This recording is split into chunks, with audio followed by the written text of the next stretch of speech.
મિલકતના દસ્તાવેજ નોંધણી માટે રાજ્ય સરકારે મહત્વનો નિર્ણય કર્યો છે। ખુલ્લા પ્લોટના દસ્તાવેજમાં ફરજિયાત અક્ષાંશ અને રેખાંશ દર્શાવવા પડશે।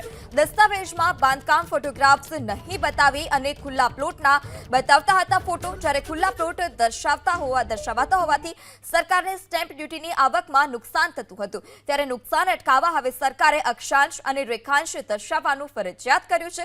ખુલ્લા પ્લોટના અક્ષાંશ અને રેખાંશ નહીં દર્શાવાયા તો દસ્તાવેજ નહીં થાય તે પ્રકારનો પણ નિર્ણય લેવામાં આવ્યો છે। રાજ્ય સરકારનો આ મહત્વનો નિર્ણય મિલકતના દસ્તાવેજ નોંધણી માટેનો। વધુ માહિતી સાથે સંવાદદાતા હિરેન રાજગુરુ ફોન લાઈનથી જોડાઈ ચૂક્યા છે। હિરેન, રાજ્ય સરકારે મહત્વનો નિર્ણય કર્યો છે મિલકતની દસ્તાવેજ નોંધણી માટે, શું વધારે વિગત, શું મહત્વનો નિર્ણય? સ્ટેમ્પ ડ્યુટીની નોંધણીમાં ચોરી થતી હોય એ પ્રકારની માહિતી રાજ્ય સરકારને મળી હતી અને પછી તેની ચકાસણી કરાવતા ઘણા દસ્તાવેજો એવા સામે આવ્યા હતા